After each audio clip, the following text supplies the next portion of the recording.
Adrian Cross had exactly 3 seconds to decide whether the woman pointing a gun at his chest was insane, joking, or both. The answer, unfortunately, was both. One moment, he had been locking the front door of his small restaurant after another exhausting night.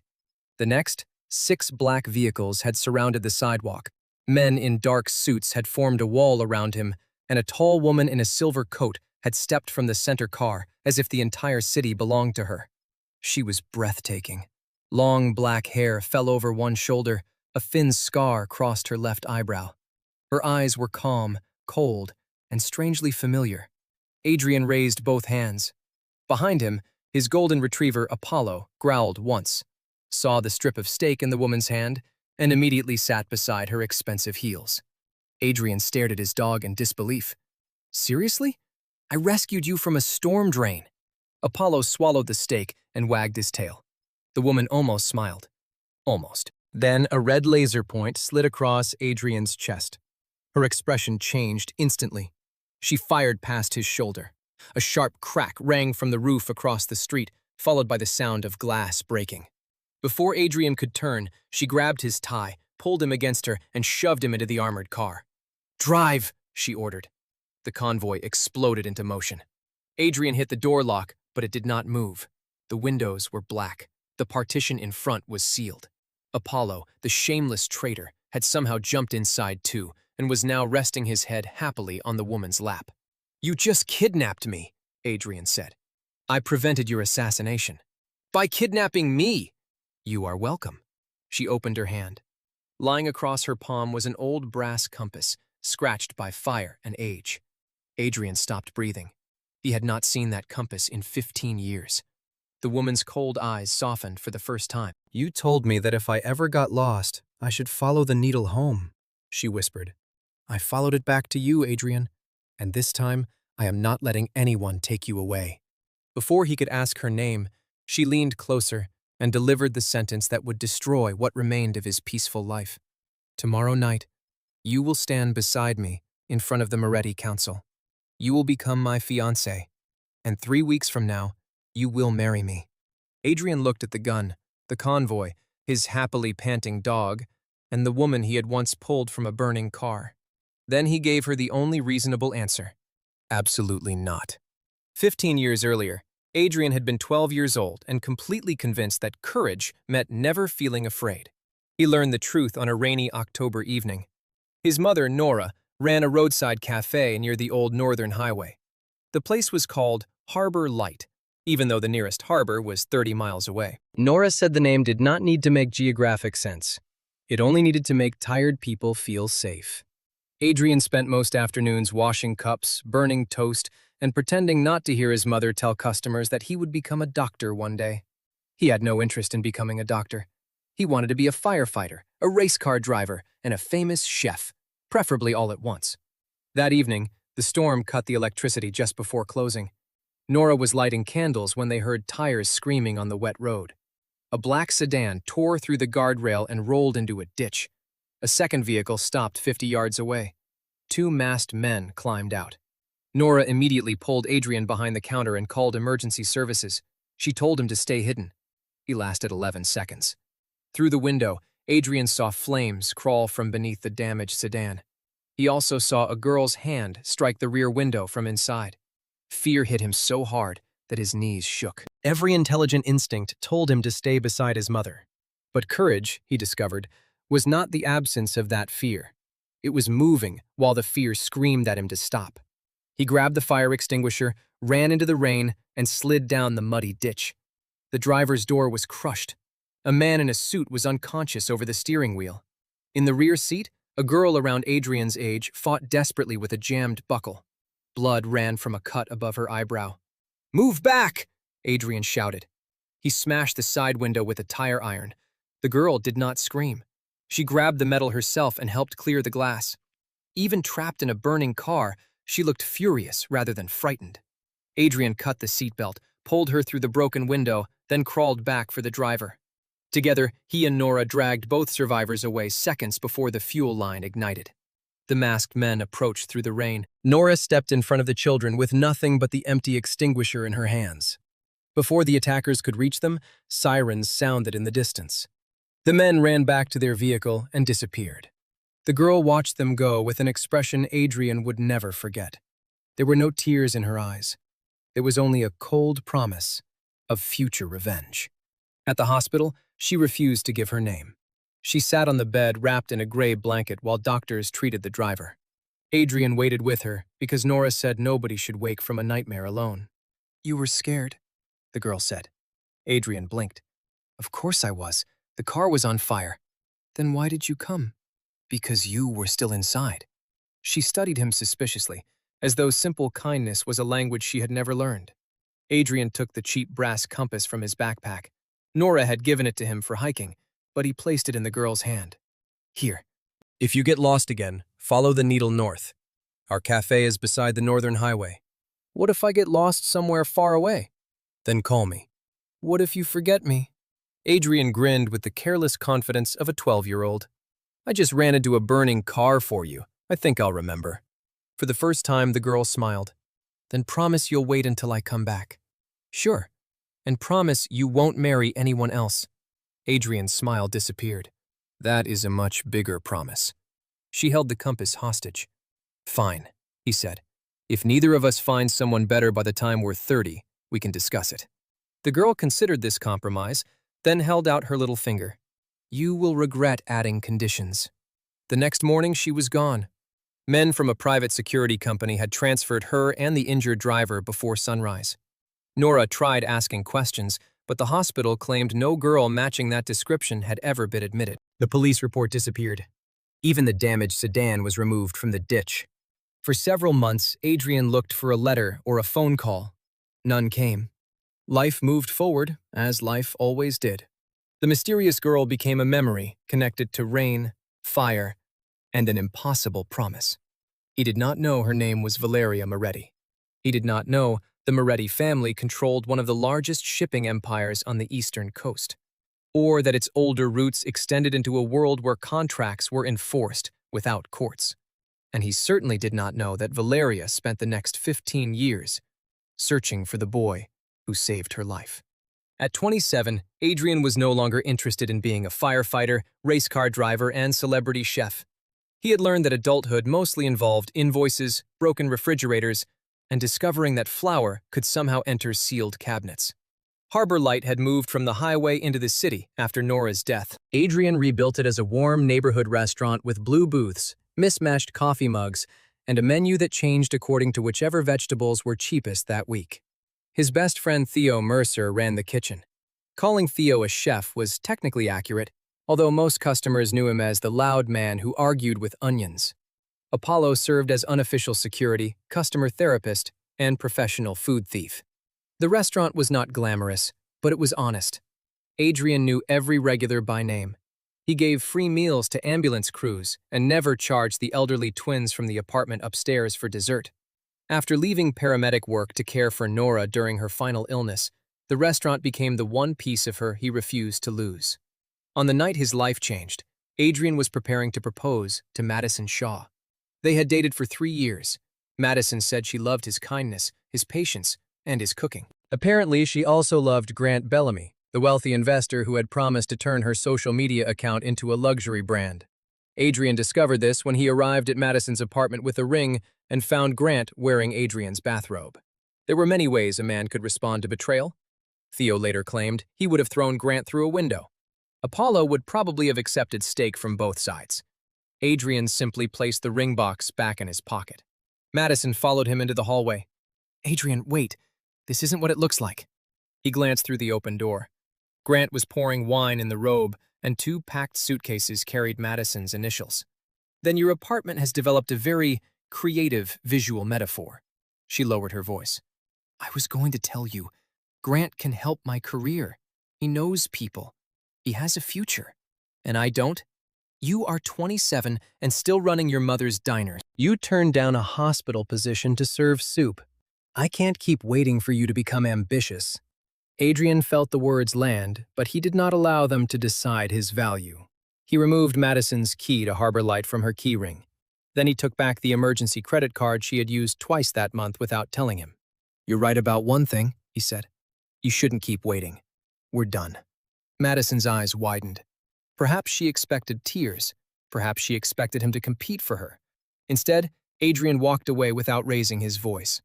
Inside the apartment, Grant laughed loudly enough for him to hear. Let him go. A diner owner was never in your league. Adrian paused at the elevator, looked back and smiled. Grant, that robe is mine. Keep it. It suits people who borrow everything else about their personality. Then he left. Theo found him 2 hours later in Harbor Light, calmly chopping carrots with enough force to frighten the cutting board. You were supposed to be engaged by now, Theo said. Change of plan. Did she say no? She was busy saying yes to Grant Bellamy. Theo put down his soup ladle. I will need his address and permission to borrow your tire iron. No crimes in Mom's kitchen. Technically, I would begin the crime outside. Adrian pointed toward the stove. The sauce is burning. Theo turned, cursed, and forgot about murder for almost 30 seconds. They closed after midnight.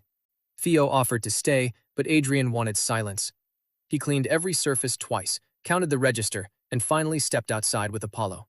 That was when the black convoy arrived. After Valeria dragged him into the armored car and announced their future marriage, Adrian needed several seconds to connect the terrifying woman beside him to the injured girl from the highway. The scar above her eyebrow was thinner now. Her face had changed, but her eyes had not. Valeria? He asked. Something almost vulnerable crossed her expression when he said her name. You remember. It would be easier if you'd introduced yourself before pointing a gun at me.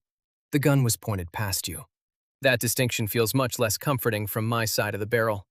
Valeria checked the magazine and returned the weapon to a holster beneath her coat. The shooter escaped. My people are tracing him. Why would anyone shoot at me? Because I found you. Adrian looked at her. That explanation created more questions than it answered. She turned toward the window. Beyond the tinted glass, city lights moved like blurred stars. 3 weeks ago, one of my investigators located Nora Cross's property records. I confirmed your identity yesterday. Someone accessed the same report 6 hours later. My enemies now believe you matter to me. Do I? Valeria faced him again.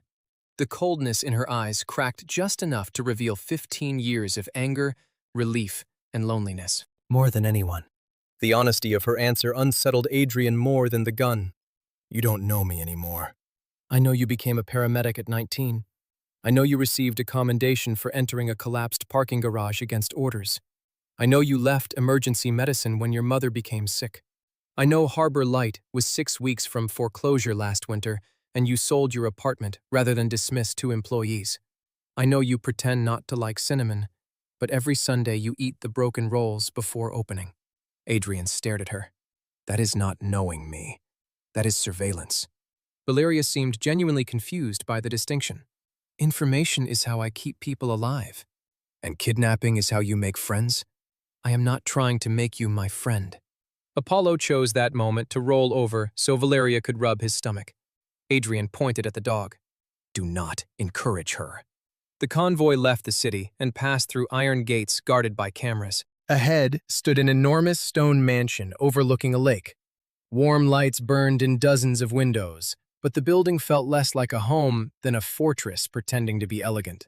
The car stopped beneath a covered entrance. A broad-shouldered man with gray hair opened the door. Miss Moretti, he said. The council is assembled early. Mr. DeSantis arrived with his father. Valeria stepped out. Then they can wait. Adrian remained inside. She looked back. Come. No. The gray-haired man looked between them as though nobody had used that word around Valeria in years. Valeria leaned into the car. Adrian, you saved me from a shooter. Thank you. Now call the police, give them the evidence, and take me home. The local police chief plays golf with Luca DeSantis every Thursday. Then call someone above him. I already have. Until they can act, this estate is the safest location in the county. Safe is not the same as free. For a moment, the air between them became sharp. Valeria could have ordered her guards to carry him inside. Everyone present knew it. Instead, she moved away from the door. Fine. Stay in the car if you wish. But the vehicle is armored, monitored, and parked on my property. Your protest will be extremely comfortable and achieve nothing. She walked toward the mansion. Apollo immediately jumped out and followed her. Adrian closed his eyes. I am replacing you with a goldfish. 5 minutes later, he entered the mansion to retrieve his dog. That was how he found himself walking into a room filled with people who looked as though they could purchase governments as a hobby. At the end of a long table sat Vittorio Moretti, Valeria's father. Age and illness had reduced his body, but not his presence. His silver hair was combed back. One hand rested on a carved cane. Beside him sat Valeria's uncle Matteo, whose polite smile never reached his eyes. Across from them waited Luca de Santis, the heir to a rival shipping dynasty. Luca wore a white suit, a gold watch, and the expression of a man who believed mirrors owed him applause. He looked Adrian up and down. "Is this the restaurant worker?" "Owner," Adrian corrected. "How charming. Valeria, send him through the servants' entrance. We are discussing our engagement." Valeria removed her coat and placed it around Adrian's shoulders because his shirt had torn during the kidnapping. Then she stood beside him, facing the entire council. "There will be no engagement between the Moretti and DeSantis families," she said. "I have chosen my husband." Every face turned toward Adrian. Vittorio's eyebrows rose. Matteo's smile vanished for half a second. Luca laughed. Adrian slowly removed Valeria's coat and handed it back. "No, she hasn't." The room became silent. Valeria's gaze cut toward him. Adrian continued before she could speak. "She found me yesterday, investigated my life without permission, put me in a car at gunpoint, and announced a wedding date I never accepted. Whatever business arrangement you people are planning, I am not part of it." Luca laughed even harder. "He rejected you in front of the council. This is the man you chose?" Valeria did not look embarrassed. If anything, she looked fascinated. "Yes," she said. "He is the only person in this room who speaks to me without calculating the profit." Vittorio tapped his cane once. "Mr. Cross, do you understand why my daughter needs a formal alliance?" "No, and I suspect I will dislike the answer." Matteo folded his hands. "Our company is approaching a succession vote. Certain traditional partners will support Valeria only if she marries someone connected to an established family. Without that unity, competitors may interpret the transition as weakness." "By competitors, do you mean companies or men with rifles?" Nobody answered. Adrian nodded. "That's what I thought." Luca stood. "Valeria has a duty.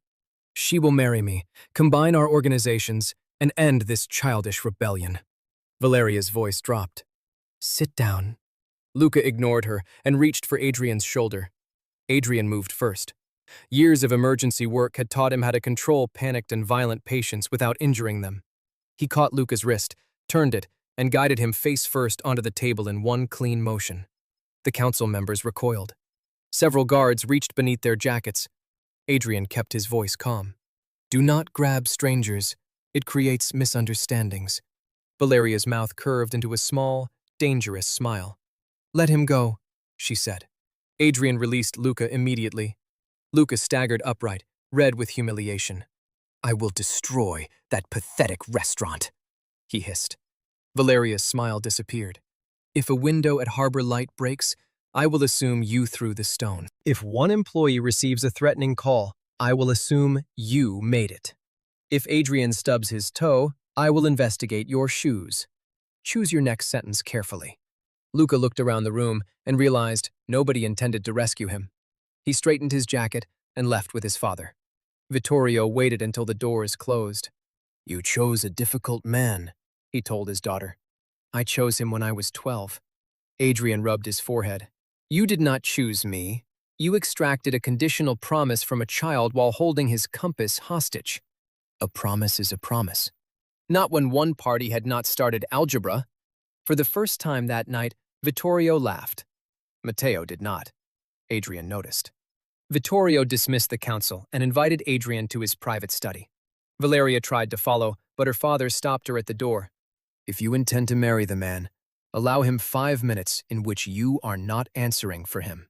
Valeria clearly disliked the idea. Adrian held up one hand. "I can survive 5 minutes." "4," she said. "After that, I enter." The study smelled of old paper and cedar. Photographs covered one wall. Ships, warehouses, charity hospitals, politicians, and generations of unsmiling Morettis. In several older pictures, men stood with their hands hidden inside their coats. Vittorio lowered himself into a chair. "My daughter believes control and protection are the same thing," he said. "That failure is partly mine." "It is a significant failure." "Yes. She was born into a family where anything loved could be used as leverage. When she was a child, enemies attacked her car. When she returned from the hospital, I sent her abroad and erased every connection to the highway. I believed distance would protect both of you." Adrian looked toward the closed door. "She thought I forgot her. For a while, she thought you had died. One of my security directors falsified a report saying the cafe had burned with everyone inside. Valeria discovered the lie at 16. She broke his nose and spent the next 11 years searching. That sounds like her. She kept your compass through 3 schools, 2 assassination attempts, and a kidnapping in Prague. It is the only object she allows nobody else to touch." Adrian did not know what to do with that information. Part of him remained furious. Another part remembered a frightened girl asking whether he would forget. Vittorio slid a folder across the desk. Inside were photographs from Harbor Light, Madison's apartment building, and the roof opposite the restaurant. The final image showed the dead shooter being carried from an alley by 2 unidentified men. "He was removed before Valeria's team reached the roof," Vittorio said. "This was not a warning. Someone wanted your death connected to her return." "Luca?" "Possibly. But Luca prefers an audience." This was quiet. Adrian thought about the council table and Matteo's controlled expression. "Your brother did not seem surprised that someone fired at me." Vittorio's eyes sharpened. "You observe quickly. People focus on uniforms when paramedics enter a room.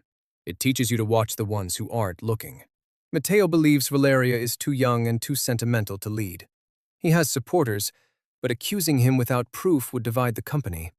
And you think placing me beside her will help?" "No. I think it will put another target on your back." That answer surprised Adrian. Vittorio leaned forward. "I owe you my daughter's life. I will not repay that debt by demanding yours. If you want to leave, my driver will take you anywhere. Valeria will protest, but she will obey me tonight. Tonight? Tomorrow, she may purchase the road." Exactly 4 minutes after the study door closed, Valeria opened it. "Time is over." Adrian stood. "Your father offered me a ride home." "No!" "He said you would obey." "My father is ill and occasionally confused." Vittorio sighed. "Valeria." She looked at Adrian for a long moment. Her hands remained still at her sides, but he could see the battle in her face. Every instinct told her to lock every gate. Instead, she took a phone from her pocket and placed it in his hand. Encrypted. "One button calls me, one calls my security chief, and one transmits your location to the federal task force investigating DeSantis. Keep it charged." "You are letting me go?" "I am demonstrating that I understand the concept of temporary retreat." "That is not the same sentence." "It is the best sentence you are getting tonight." She accompanied him to the entrance. A driver waited beside an ordinary gray sedan instead of the armored convoy. Apollo sat in the back seat, apparently prepared for whatever home offered the better snacks. Valeria caught Adrian's sleeve before he entered. "You asked if you mattered to me," she said quietly. "The shooter answered before I could. Please do not confuse your anger with safety. And please don't confuse fear with permission." Her fingers loosened. "Good night, Adrian." "Good night, Valeria." The driver took him directly to Harbor Light. It was nearly 3 in the morning, but Theo sat inside with all the lights on and a cast-iron skillet in his lap. When Adrian entered, Theo jumped up. "I called you 47 times. I was 6 minutes from reporting you missing." "Why 6? "I needed to finish writing my statement. I wanted the police to understand that Madison was suspicious." Adrian set the encrypted phone on the counter. "Madison did not kidnap me." That is exactly what a kidnapped person forced to protect Madison would say. Blink twice if she is listening. Apollo trotted in and went straight to the water bowl. Theo narrowed his eyes. The dog knows something. Over cold coffee, Adrian explained the convoy, the sniper, the childhood rescue, the Moretti family, and Valeria's public marriage announcement. Theo listened without interrupting. When Adrian finished, his friend pushed the skillet aside. "I have 3 observations. First, your life has become much more interesting than mine. Second, The terrifying billionaire has excellent hair. Third, you absolutely cannot marry a woman who kidnapped you on the first date. Thank you. Wait until the third date. We need to see whether she is consistent. Adrian threw a napkin at him. They slept in booths until sunrise. At 7, Adrian opened the restaurant as usual. He needed routine. He needed customers complaining about weak coffee and Theo pretending every mistake was an experimental recipe. For 2 hours, life almost felt normal. Then a delivery truck arrived with produce Adrian had not ordered. The driver wore the correct company uniform. The invoices matched Harbor Light's account. But when Adrian signed the digital screen, he noticed the driver's hands. No calluses. Clean nails. Expensive watch. Real delivery drivers who moved 50-pound crates before breakfast did not have hands like that. Adrian stepped back. Theo, lock the rear door. The driver's smile vanished. He reached inside his jacket. Adrian slammed the metal clipboard into the man's wrist. A pistol hit the pavement. The fake driver lunged. Adrian ducked, drove one shoulder into his chest, and used the man's momentum to send him into a stack of empty crates. 2 more men jumped from the truck. Of course there are 3, Adrian muttered. Theo appeared in the doorway holding a rolling pin. I have been waiting my entire culinary career for this. Call emergency services. That is less exciting. Call them anyway. One attacker ran toward Theo. Apollo launched from beneath a table and clamped onto the man's coat. The attacker spun in panic, trying to shake him loose. Adrian felt a brief flash of pride. Then the second attacker tossed a sausage toward the alley. Apollo released the coat and chased it. I take back every good thing I have ever said about that dog. Adrian blocked a punch, but the third man struck him from the side.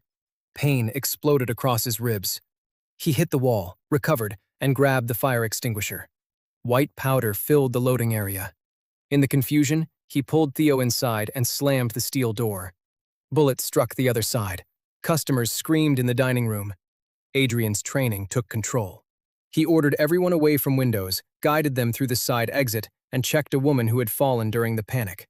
Her ankle was injured, but her pulse was stable. He carried her to the neighboring pharmacy and returned before the police arrived. The fake delivery truck was gone. So were the attackers. Only the pistol remained, lying in the flowers scattered across the alley. Adrian called the number Valeria had programmed into the encrypted phone. She answered before the first ring finished. Are you hurt? No greeting. No question about what happened. Somehow, she already knew. Bruised ribs. Nobody else is seriously injured. I am 4 minutes away. How were you 4 minutes away? Because allowing you to leave and abandoning you are different things. The line disconnected. 3 black vehicles arrived in 2 minutes and 40 seconds. Valeria entered through the damaged rear door. She wore a dark business suit and had no coat despite the cold. Her gaze moved over Adrian from head to toe. When she saw the blood on his sleeve, the temperature of the room seemed to drop. It isn't mine, he said quickly. She still took his wrist and checked for herself. Where are they? Gone. The police are collecting the weapon. Valeria turned toward her security chief, the gray-haired man from the mansion. Gabriel, identify them. Already working on it. She looked at the bullet marks in the door. Her calm expression became frighteningly empty. Adrian recognized that look from the rain-soaked hospital 15 years earlier.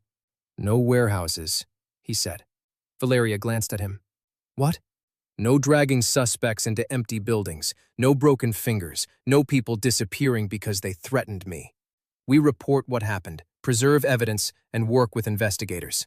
One of her guards looked impressed by his bravery, or concerned for his survival. Valeria stepped closer. These men fired into a restaurant filled with families, which is why they need convictions that hold up in court. Revenge will make you feel better for 10 minutes and create 10 new enemies tomorrow. You believe the law can protect you? I believe becoming worse than the people hunting us will destroy whatever we're trying to protect. For several seconds, neither moved. Then Valeria faced Gabriel. Give the weapon and footage to Special Agent Reyes. No independent retaliation. Gabriel nodded once. Adrian had expected an argument. Her decision surprised him. You listened. Do not sound so shocked. You kidnapped me 8 hours ago. My expectations are still developing. Theo walked from the kitchen carrying a tray. Since nobody died, I made grilled cheese. Trauma burns calories. Valeria regarded him as though he were an unexplained object. Theo extended the tray. I am Theo, best friend, chef, future witness at the kidnapping trial. Valeria. I know, you arrived with a convoy. She took one sandwich, tasted it, and looked at him again. Too much salt. Theo put a hand over his heart. Adrian, control your fiancé. She is not my fiancé. Not yet, Valeria said. Adrian regretted calling her almost immediately. The police closed Harbor Light for the day. Security footage showed the fake delivery crew had entered the block through an alley where 2 municipal cameras had stopped working that morning. The truck plates belonged to a vehicle reported stolen in another state. The pistol's serial number had been removed. Special Agent Mafia Heiress arrived just before noon. She was compact, sharp-eyed, and visibly unimpressed by expensive suits. Her federal task force had investigated the DeSantis organization for 18 months, focusing on weapons moving through legitimate shipping routes. The men who attacked you are contractors, she told Adrian. They don't know who paid them, but the timing connects this to the Moretti succession. Can you protect my employees? We can place patrols nearby. We cannot promise somebody won't try again. Valeria folded her arms. He stays at my estate. Adrian opened his mouth. Reyes pointed at him. Before you refuse, understand that every person who sleeps above this restaurant becomes collateral if you remain here. That changed everything. Adrian could risk himself. He could not risk Theo, the elderly twins, Wendy, or the customers who trusted Harbor Light to be safe. He looked at Valeria. Temporary protective custody, not captivity. Agreed. I keep my phone. Yes. I can leave any room, contact anyone, and return to the restaurant when Agent Reyes approves. Valeria hesitated. That pause was too long. Agreed, she said through clenched teeth.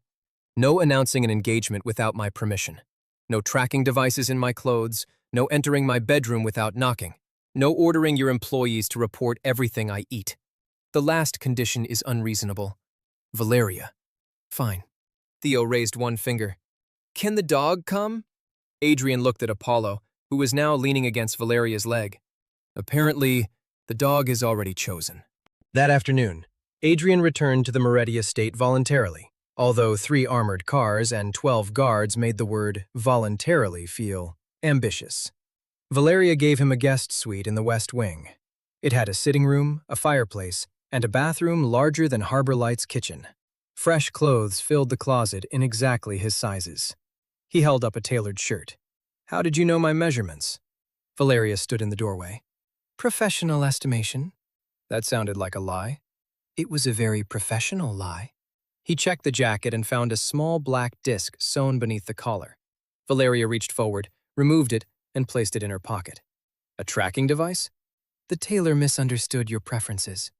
The tailor installed military hardware? He is thorough. Adrian pointed outside. Knock next time. She looked down at the open door, stepped backward into the hall, and knocked against the wood. May I enter? You are learning. Do not become arrogant. She entered only after he nodded. Adrian took a notepad from the desk and wrote across the top, Terms of Temporary Survival.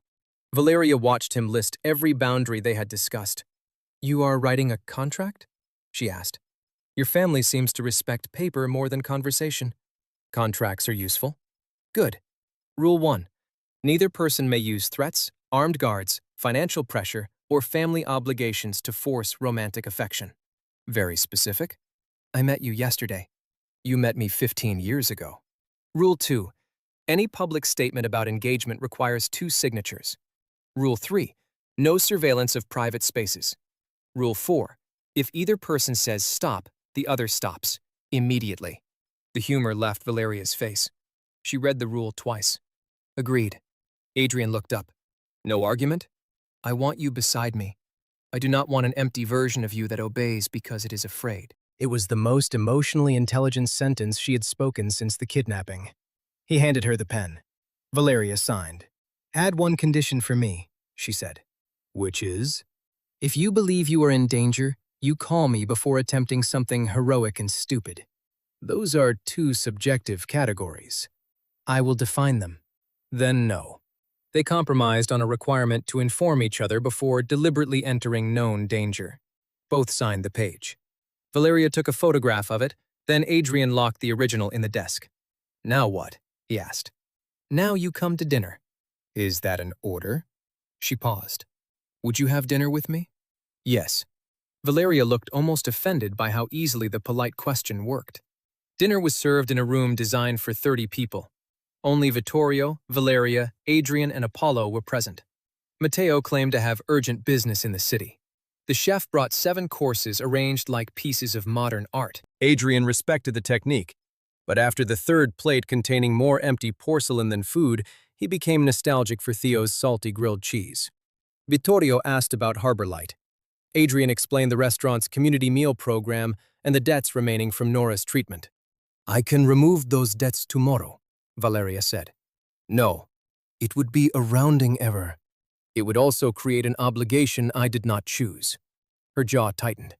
Why do you reject everything I offer? Because you offer solutions that make me dependent on you. Help is not help if refusing it has consequences. Vittorio hid a smile behind his wine glass. Valeria placed her fork down with precise control. Then propose an alternative. Adrian considered. Your company needs catering for offices and events. Harbor Light needs predictable revenue. Let us compete for a contract through the normal process. If we earn it, you pay market rates. You want to submit a proposal to your alleged future wife? I want your procurement department to decide without knowing our connection. They will know within 12 minutes. Then use an outside evaluator. Valeria studied him, then nodded. Agreed. Vittorio finally laughed. My daughter has negotiated port acquisitions with 3 governments. You made her agree to blind taste tests over soup. Soup is more important than ports, Adrian said. Apollo barked as if supporting the statement. After dinner, Adrian called Theo and checked every employee. Valeria remained across the room, pretending to read messages while listening to his side of the conversation. Everyone is fine, Theo reported. The police car is outside. Wendy has cleaned the bullet holes because she said they made the alley look unprofessional. Also, a terrifying woman sent us a new steel door. Adrian looked at Valeria. She continued staring at her phone. Return it. It is already installed. How? The terrifying woman appears to control time. Valeria finally spoke without looking up. The old door failed basic safety standards. Consider the replacement part of protecting the crime scene. Adrian sighed. Thank her, but tell her the restaurant will pay the invoice. She is standing beside you, isn't she? Good night, Theo. When the call ended, Valeria approached the window. The lake reflected the moon. For the first time since Adrian had seen her again, she looked tired. How did your mother die? She asked. Cancer. 3 years ago. I should have found you sooner. You couldn't have changed it. I could have brought better doctors. We had good doctors. Some battles do not end differently because you have more money. Valeria touched the compass hanging beneath her blouse. She protected me that night. I never thanked her. She knew. How? Mom said frightened people rarely remember what they say after danger. She remembered what you did. You helped pull the driver out. She said you were brave. Valeria looked down. Her voice became quiet. I was not brave. I spent years making sure I would never feel powerless again. Power and courage are different. You sound like her. I had a good teacher. For a moment, the ruthless heiress disappeared. Adrian saw the girl, wrapped in a hospital blanket, gripping a cheap compass because it was the only promise she had. Then the study doors opened, and Gabriel entered. We identified one attacker, he said. His name is Eric Vane. He previously worked private security for a DeSantis subsidiary. Valeria's softness vanished. Bring Luca to me. Adrian cleared his throat. She glanced at him, remembered their agreement, and corrected herself. Send the information to Agent Reyes. Invite Luca to tomorrow's council meeting through legal counsel. Gabriel's expression did not change, but Adrian suspected the security chief was amused. After Gabriel left, Valeria turned back toward Adrian. See? I can be reasonable. Your first instinct was still abduction. Growth is a process. That night, Adrian searched the guest room before sleeping. He found no cameras, no listening devices, and no guards inside the balcony doors. At 2 in the morning, a quiet scratch woke him.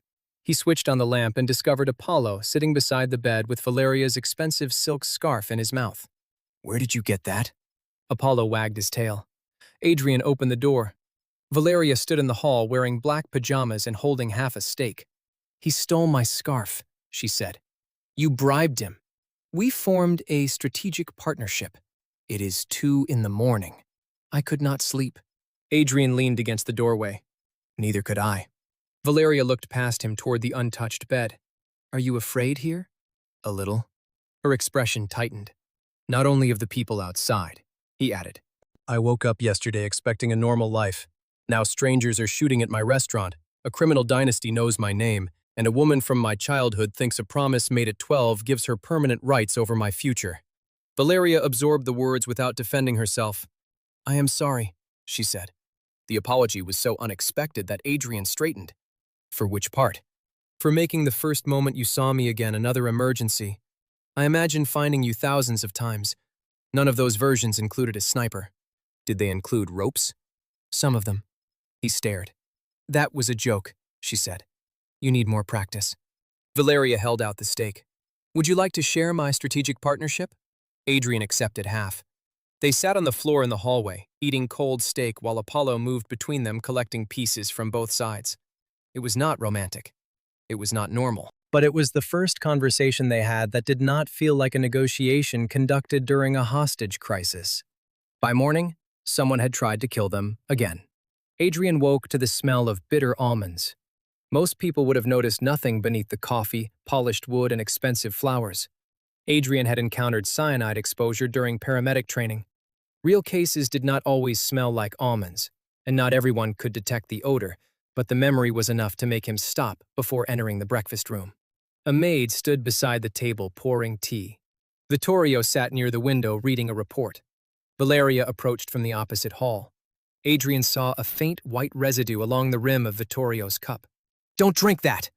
He knocked the cup from Vittorio's hand. Porcelain shattered across the floor. Every guard in the room drew a weapon. The maid froze. Valeria grabbed Adrian and pulled him behind her. "The tea," he said. "Nobody touch it. Open the windows and clear the room." Vittorio started coughing. His hand shook against the table. Adrian checked his pulse and pupils. "Did you already drink any?" "1 sip." "Call an ambulance. Tell them possible cyanide ingestion. We need the antidote kit, now." Valeria's security team moved instantly. While Gabriel isolated the maid, Adrian kept Vittorio conscious and monitored his breathing. Valeria knelt on the other side of her father. For all her control, her hands trembled. "Look at me," Adrian told her. "He is awake. His airway is clear. Help is coming." "If he dies..." "He is not dead. Stay with what is happening, not what you fear." She forced herself to breathe. The estate's medical team arrived with emergency medication 3 minutes later. An ambulance transported Vittorio to a private hospital under federal guard. Tests confirmed a small amount of poison in the tea. Because Adrian intervened almost immediately, Vittorio stabilized before noon. The maid insisted she knew nothing. Security footage showed the tea tray had remained inside a locked pantry for 20 minutes. Only 3 people had access: the head chef, the housekeeper, and Matteo's personal assistant. Matteo arrived at the hospital wearing an expression of perfect concern. "My brother nearly died in his own home," he said. "This proves Valeria cannot control security.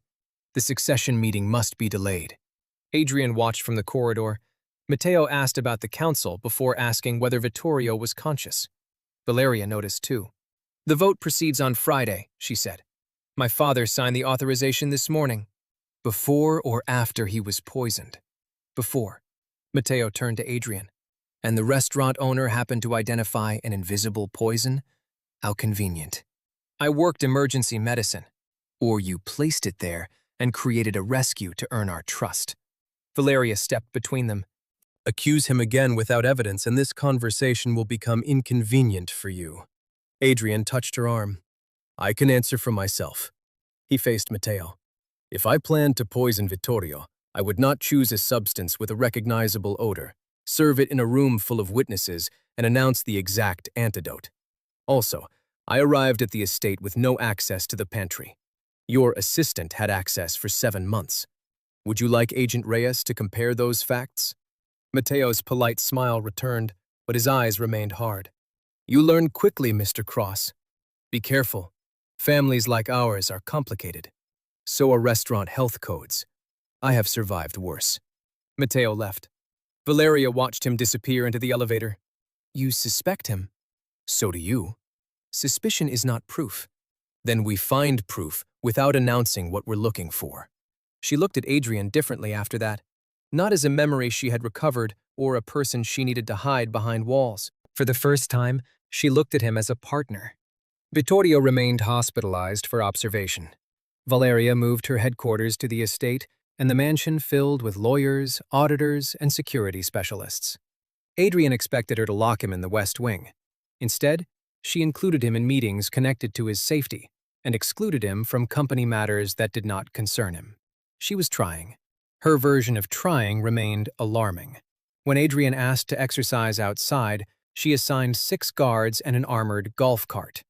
When he complained, she reduced the detail to 4 guards and painted the golf cart green so it would be less obvious.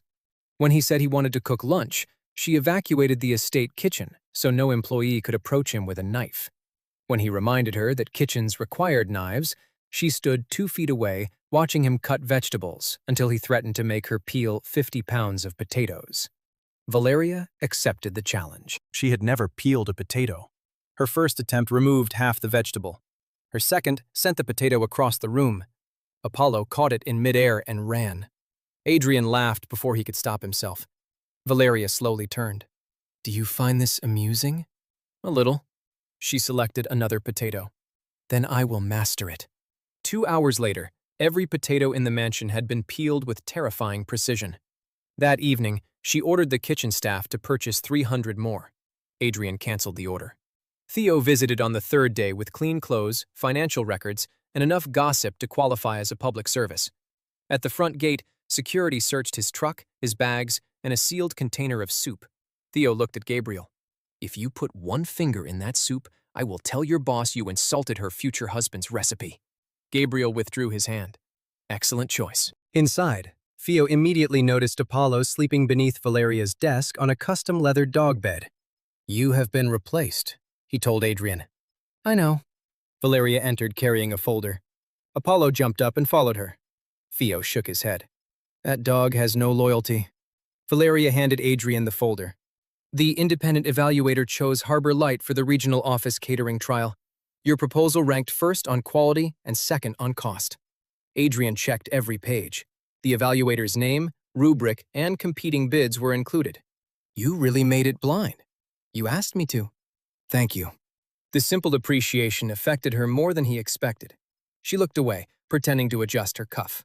Theo opened the contract and whistled. This order is larger than our entire lunch business. We will need another cook. Hire one, Adrian said.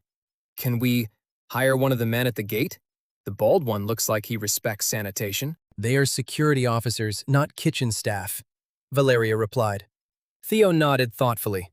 So no experience, but highly motivated. Gabriel, who stood near the door, spoke without changing expression. I trained as a pastry chef before entering the military.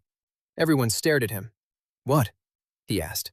That afternoon, the Moretti security chief baked 12 perfect lemon tarts while wearing a shoulder holster.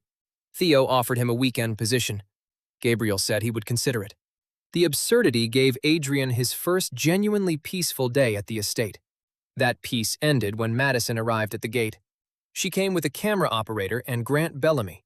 Her online following had grown since Grant invested in her account, and apparently public betrayal was only a problem if it happened without good lighting. Madison broadcast from outside the Moretti property, claiming Adrian had abandoned her after becoming involved with a dangerous billionaire. She displayed old photographs, described herself as heartbroken, and suggested Harbor Light had received its corporate contract through corruption. Within an hour, false reviews flooded the restaurant's page. Several catering clients canceled. Reporters gathered outside. Theo called Adrian from the kitchen. I can survive bullets, but 1-star reviews from accounts named Luxury Wolf 69 may finish me. Adrian watched Madison's live video. Valeria stood behind him, so still that he knew she was furious. Give me 10 minutes, she said. Her platform will disappear. Grant's companies will lose every Moretti contract. Their bank will review his loans by morning. No, she is lying about you. Then we answer the lie. We do not destroy everyone who annoys us. She cheated on you, used your money, and now threatens your employees. I have a flexible definition of annoyance. Adrian took out his phone. I kept the messages where she admitted everything. The restaurant contract has an independent audit trail. We release facts, not threats. Facts are slower, but they last longer. He contacted Agent Reyes before responding because the publicity could affect the investigation.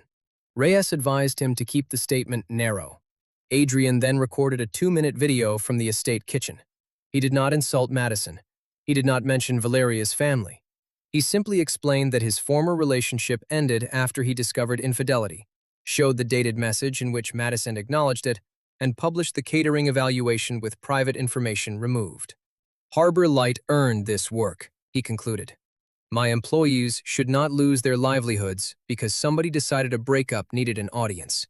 Judge our food after you taste it. The internet changed direction with the speed of a storm.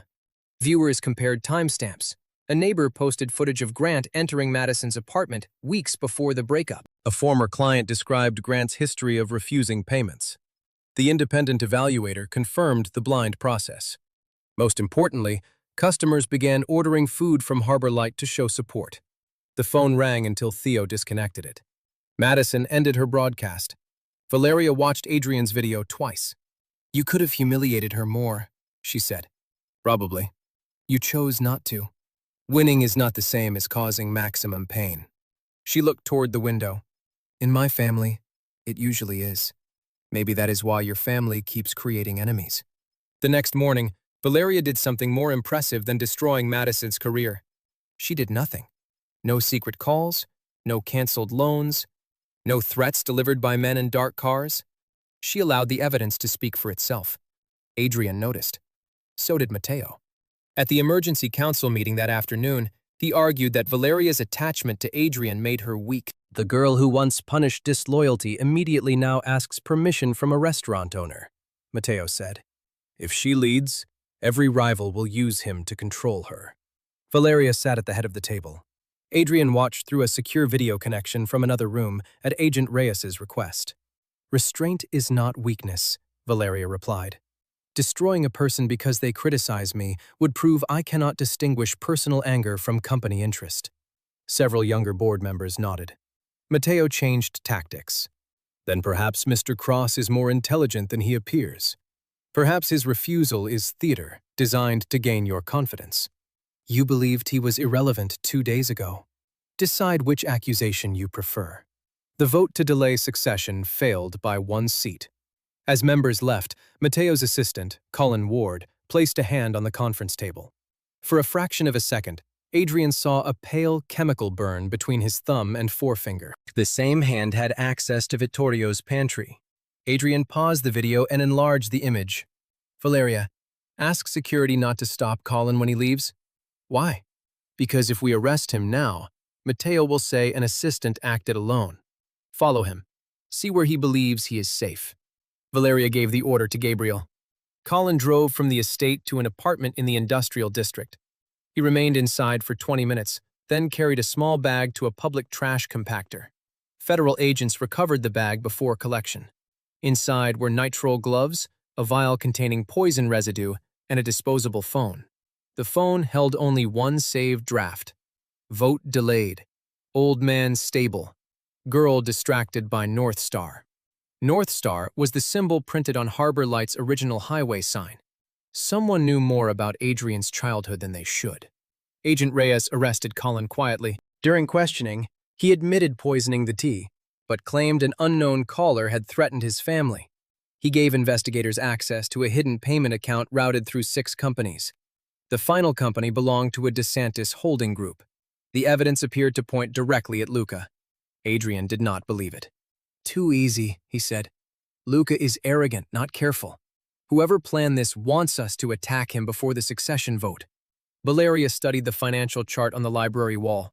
If I retaliate against DeSantis without proof, neutral council members will support Mateo as the stable alternative. And if Luca retaliates, your families begin a war that benefits the person controlling both sides. Mateo. Maybe. We still need the connection. Valeria turned toward him. You have been here 4 days and are already reorganizing my enemies. Restaurant scheduling prepares a person for anything. Marry me. Adrian nearly dropped his coffee. That transition made no sense. You are calm under pressure, loyal, observant, and difficult to manipulate. Those are excellent qualities in a husband. They are also qualities in an accountant. Propose to Gabriel. From the doorway, Gabriel said, I respectfully decline. Valeria ignored him. The council gala is tomorrow. Attend with me, not as my fiancé, as my guest. Adrian considered the risks. A public appearance might draw the hidden enemy into making a mistake. It would also allow him to observe Matteo and Luca together. As your guest, he said. No surprise announcements. Agreed. And I choose my own suit. Valeria looked personally wounded. Why? Because the one in my closet costs more than the restaurant's freezer. That is precisely why you should wear it. I am wearing mine. The following evening, Adrian entered the Moretti Foundation gala in a dark blue suit he had purchased for Nora's funeral. Theo adjusted the collar before he left. You look respectable, Theo said. Like a man attending court voluntarily. That is the nicest thing you've said all week. If anyone tries to kidnap you, use the emergency phrase. We do not have an emergency phrase. Pass the bread. Why would that be the phrase? Nobody at a rich person gala eats bread. If you say it, I know you're in danger. Adrian promised nothing. The gala occupied the glass atrium of the Moretti Maritime Museum. Crystal lights hung above a restored sailing ship. Executives, politicians, and celebrities moved through the room carrying drinks they barely touched. Valeria waited at the top of the staircase. She wore a black gown with silver embroidery. The compass rested visibly at her throat. Conversations faded as she descended toward Adrian. He had seen her with a gun, in a boardroom, and on a kitchen floor fighting a potato. None of those prepared him for the sight of her now. Valeria stopped one step above him. You are staring. Professional estimation. She recognized her own excuse and smiled. Your suit is acceptable. Your approval means everything. She offered her hand. Remember, you are here voluntarily. I appreciate the reminder. Together, they entered the crowd. Every person wanted something from Valeria. Investors praised her strategy. Politicians praised her philanthropy.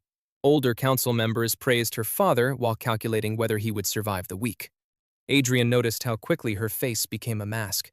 She answered every question perfectly and revealed nothing. Then Madison and Grant entered. Grant's family company had donated to the foundation for years, and the invitation had been issued before the scandal.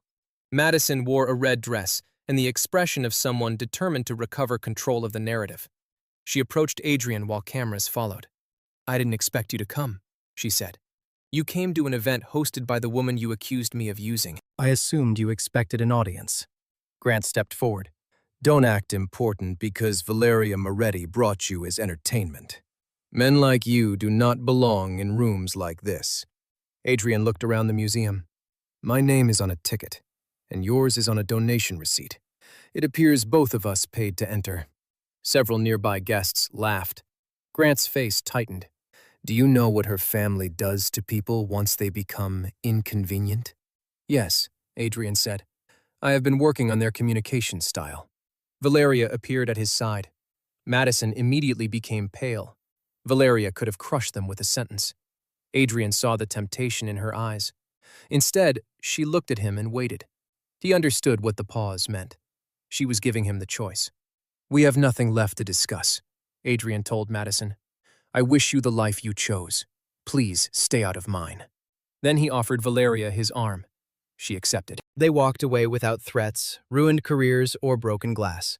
Somehow, the absence of drama humiliated Grant more than any public attack could have done. At the center of the atrium, the orchestra began a slow song. Dance with me, Valeria said. Is that a request? She took a visible breath. Would you dance with me? Yes.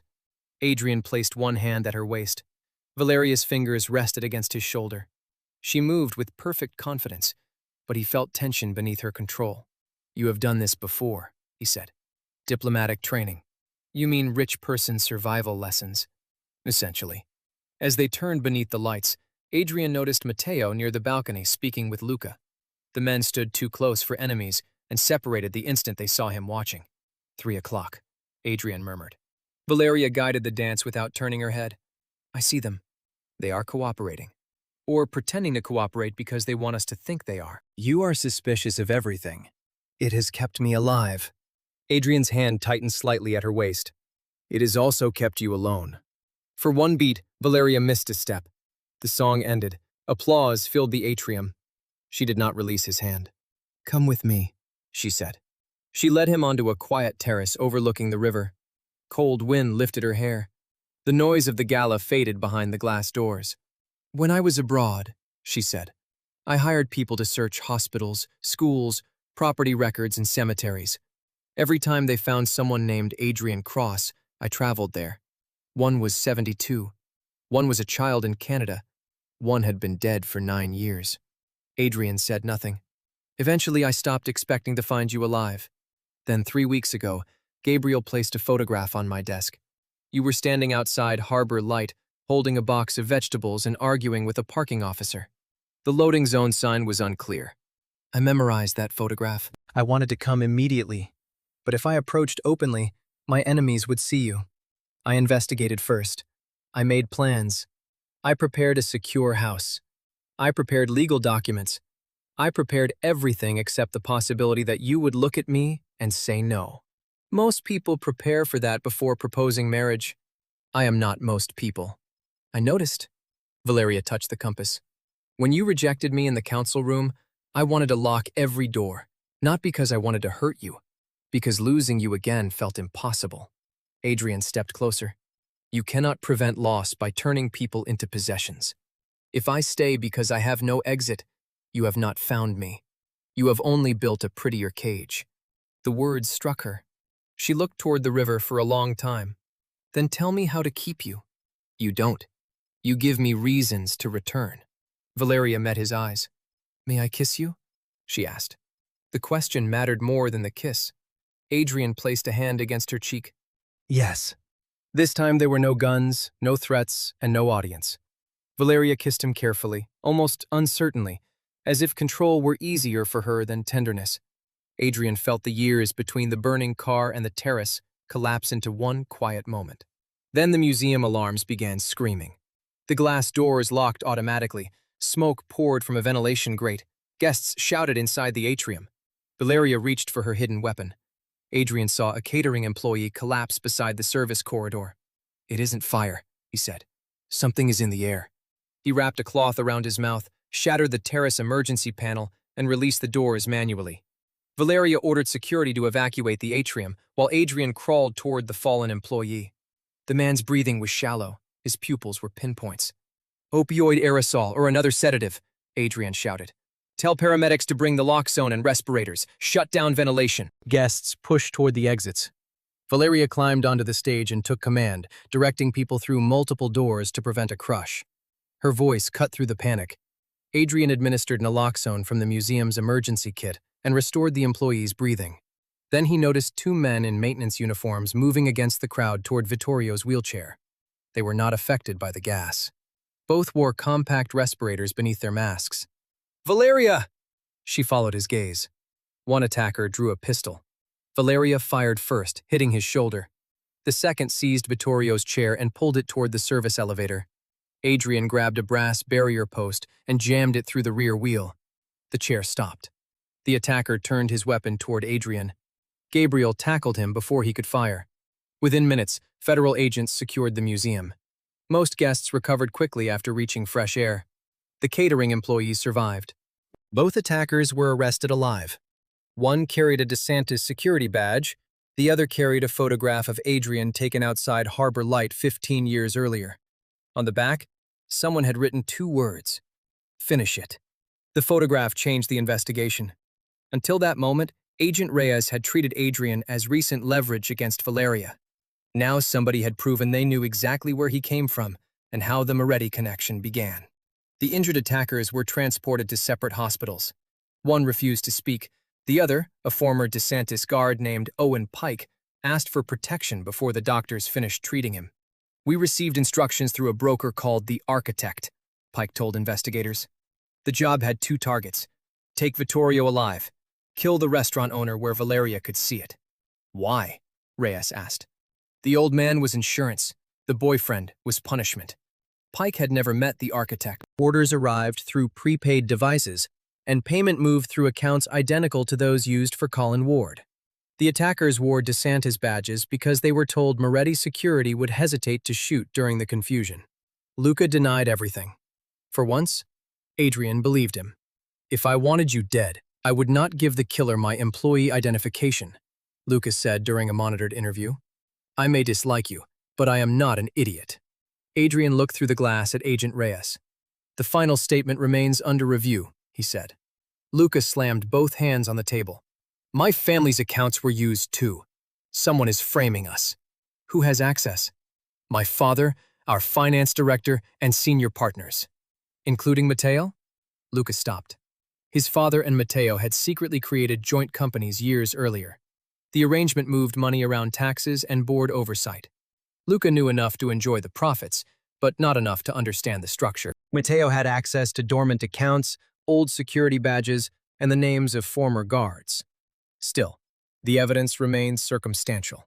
Valeria wanted to move Adrian into an underground safe room beneath the estate until the vote ended. "It has independent air filtration, reinforced walls, 6 months of supplies, and no external network," she explained. "You are describing a bunker. A comfortable bunker." "No. The attacker carried your childhood photograph, which means hiding will not answer how he got it. It will keep you alive while other people answer." Adrian shook his head. "I spent years watching patients lose control over their own bodies and decisions. Some needed protection, but they still deserve choices. You cannot keep calling a cage safe and expect me to become grateful." Valeria's face closed. "You believe I would imprison you. I believe fear makes you reach for locks." She turned away before he could see how deeply the words hurt. For the rest of the drive from the museum, they sat on opposite sides of the armored car. Apollo moved between them, sensed the tension, and finally placed one paw on each person's leg like an exhausted marriage counselor. Back at the estate, investigators searched every archive connected to the old highway ambush. Most records had been destroyed. The hospital changed ownership twice. The responding officer died years earlier. Nora's original emergency call existed only as a corrupted entry in a county database. Adrian remembered his mother keeping paper copies of everything. Receipts, warranties, school reports, even appliance manuals for machines they no longer owned. When Harbor Light moved, he packed her files into storage boxes beneath the restaurant. "There may be something there," he told Reyes. Mom made notes after the crash because the police report disappeared. Valeria immediately ordered Gabriel to retrieve every box. "I can retrieve my own property. There was an armed attack at the restaurant. Then we go together." "No." Adrian waited.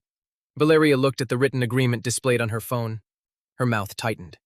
"We go together," she corrected. Harbor Light remained closed to the public, but Theo and Wendy had prepared the catering trial from a temporary commercial kitchen. Gabriel split his time between security and pastry production with surprising enthusiasm. When Valeria's convoy arrived, Theo opened the rear door. "Welcome back. Today's special is unresolved childhood trauma with a side of federal investigation." "Do you ever speak normally?" Valeria asked. "Not during business hours." The storage room contained 40 boxes stacked beneath Christmas decorations and a broken coffee machine. Adrian found Nora's handwriting on the 6th box. Inside were folders labeled with dates. The file from the night of the crash held photographs of the tire marks, the temporary hospital bracelet Valeria had thrown away, and notes describing the masked attackers. Nora had written down part of the second vehicle's license plate. Reyes searched historical registration records. The plate belonged to a security company dissolved 14 years earlier. Its owner had been Dominic Hale, the same Moretti security director who falsely reported Adrian and Nora dead. Dominic disappeared after Valeria broke his nose at 16. "He did not disappear," Gabriel said. "Matteo transferred him to a logistics office in South America under a different name." "Can you find him?" Adrian asked. "I can." Reyes raised one finger. "Federal agents will find him. You can provide the records." Gabriel looked disappointed, but agreed. At the bottom of the box, Adrian discovered a sealed envelope addressed to him in Nora's handwriting. He opened it carefully.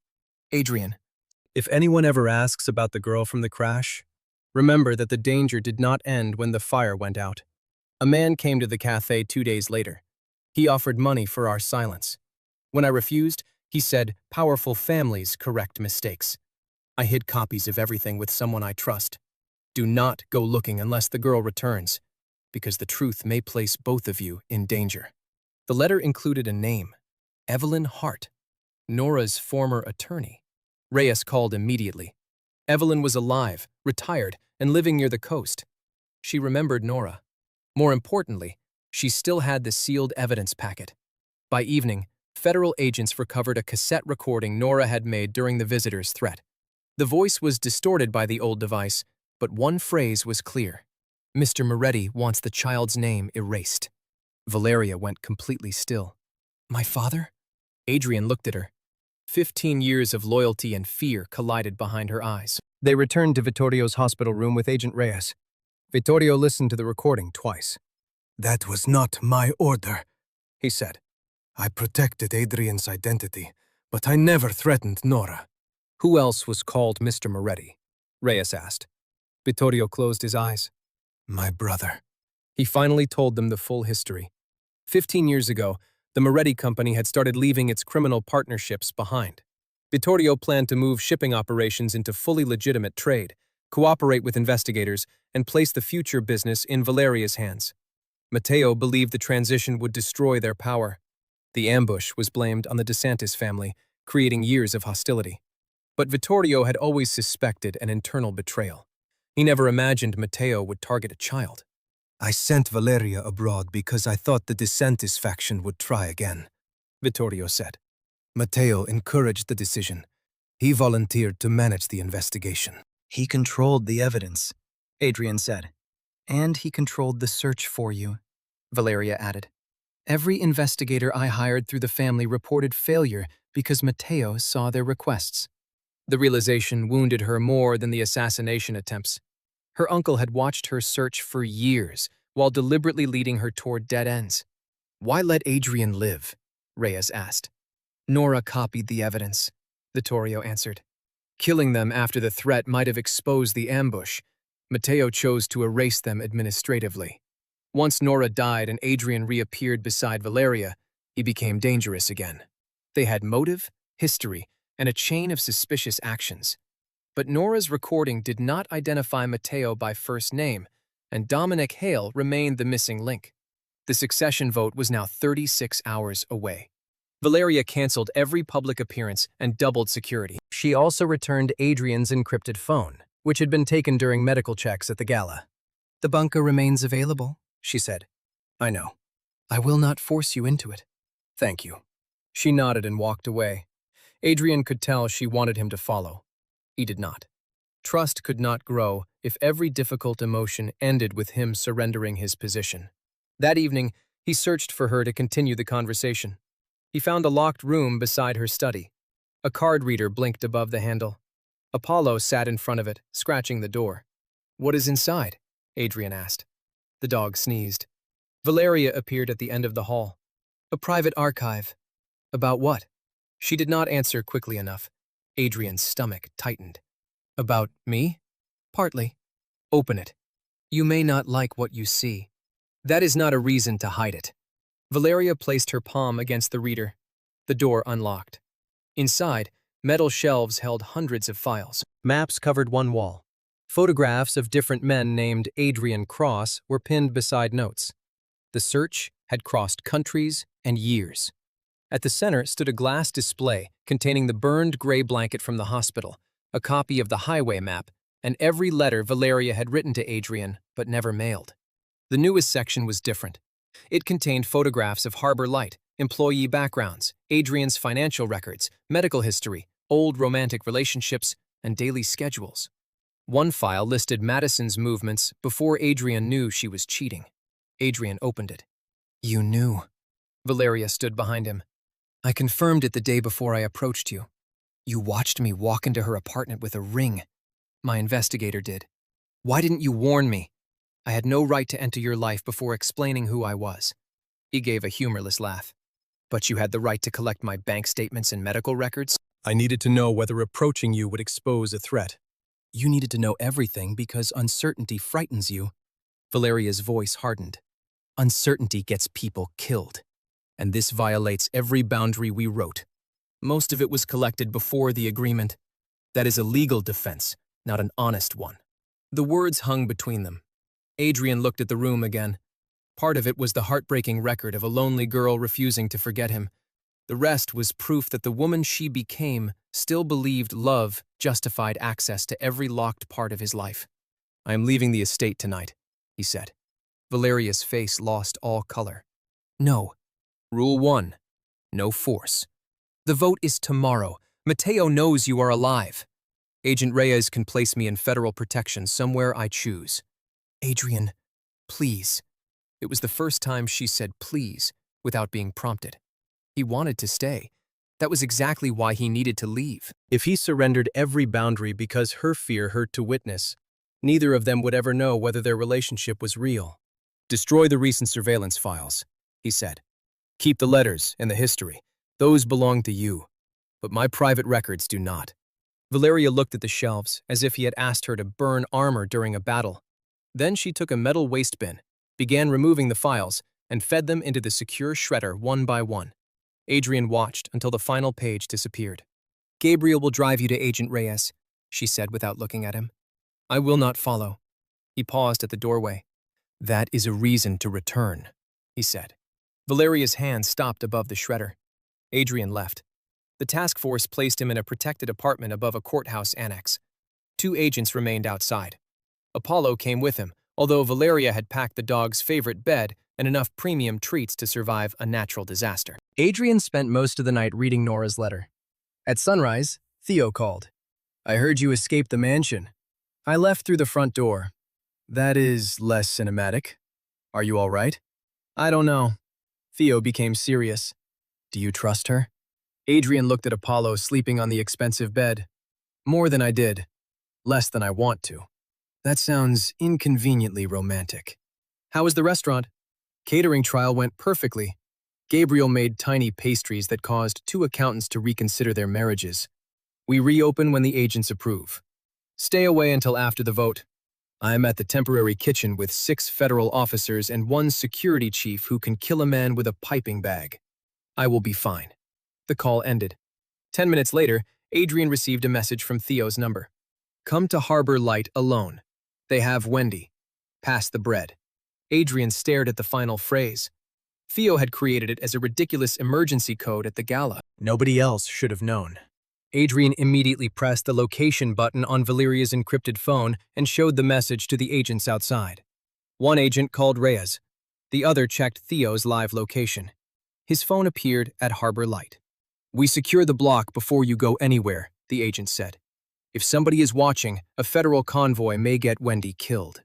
And sending you alone gives them exactly what they want." Adrian thought quickly. "Then make it look like I am alone. Track the device, keep distance, and let me control the first contact."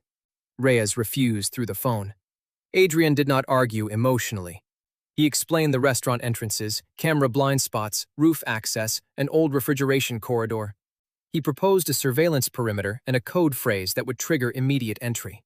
"You are a protected witness, not an undercover agent," Reyes said. "I am also the only person they invited. If you keep me here, they move Wendy and we lose them." After an intense debate, Reyes approved a limited approach. Adrian wore a concealed transmitter and a light protective vest beneath his jacket. Agents entered surrounding buildings. Gabriel monitored the alley from a delivery van. Valeria called while Adrian was in the vehicle. "Do not go inside," she said.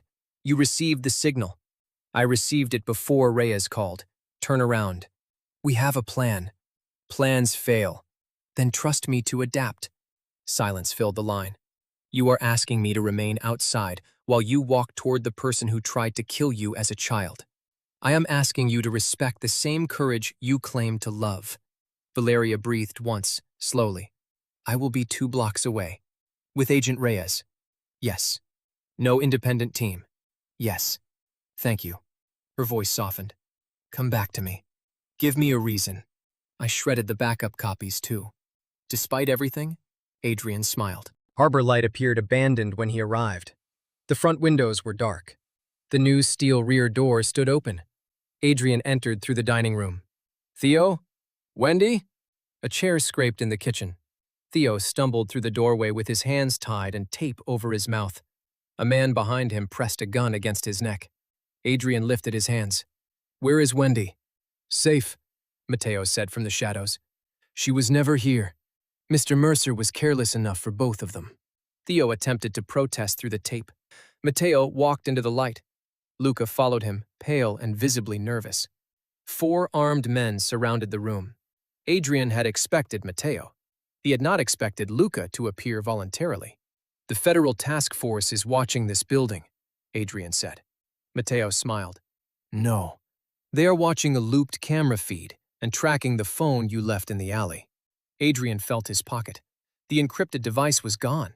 Someone had bumped him near the corner outside. A skilled pickpocket had removed it. The transmitter beneath his shirt remained. He hoped. "What do you want?" "Valeria will sign a transfer of voting authority and leave the country. Vittorio will retire. You and your friend will survive. And Luca?" Luca's jaw tightened. "Valeria marries me. The families unite." Mateo gave him a patronizing glance. Adrian understood immediately. Luca believed he was a partner.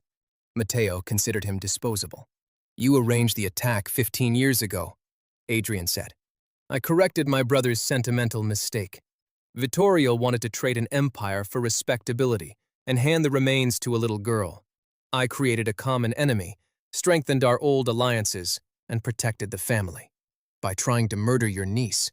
By teaching Vittorio that weakness has a price. Unfortunately, you interfered." Theo's eyes widened. Mateo had started confessing with the enthusiasm of a villain who believed microphones existed only in movies. Adrian kept him speaking. "Why threaten my mother instead of killing us?" "Nora had already mailed evidence to an attorney. Dominic discovered it too late. If she died suddenly, the packet would surface. Administrative erasure was cleaner. After her death, we searched the restaurant and found nothing. I assumed the evidence had been destroyed. You were wrong. An inconvenience I am correcting now." Mateo held out a phone. "Call Valeria." Adrian did not move.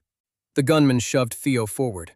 "Call her," Mateo repeated, "or your friend loses the ability to taste his own cooking." Theo looked more offended by the threat to his palate than by the gun.